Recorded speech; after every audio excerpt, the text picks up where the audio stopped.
Okay, this is the review of the 2016 Kia Sorento with the 4-cylinder turbo all equipped. I hope you'll find this review useful and interesting. This vehicle looks pretty much the same as the V6 I reviewed 2 weeks ago. I will post a link of that below because it is a more complete review. I don't want to do the same review 2 times. I'm just going to highlight a little bit the differences between this vehicle and its V6 slightly better equipped sibling. So from the outside though, everything looks the same. The room inside is pretty much the same, except you don't benefit from seats 6 and 7. That is the main difference for the trunk. Meanwhile, the interior door design is relatively the same. It has the same awesome Infinity sound system, which is a nice touch. The seats are comfortable. However, a note on the leather, it is a much lower quality. The Nappa leather on the V6 is so much better. However, you have rear vents for the rear passengers, and that's always handy. Plus, you have power ports for the mobile devices. Very handy indeed. Meanwhile, in the front, it's the same treatment more or less.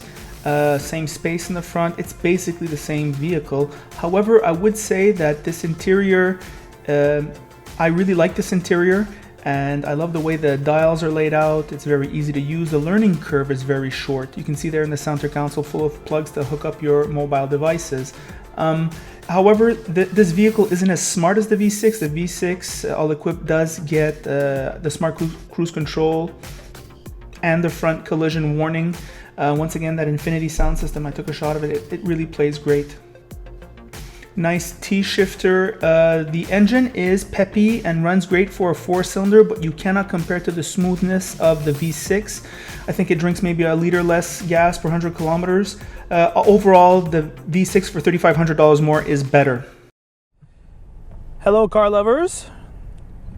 Take 2, 2016 Kia Sorento, but this time with the 4-cylinder turbo.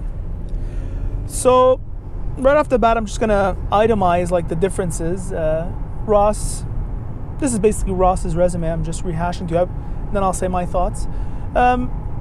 This vehicle does not come with seats 6 and 7. The engine drinks maybe about 0.5, maybe a liter less gas per 100 kilometers.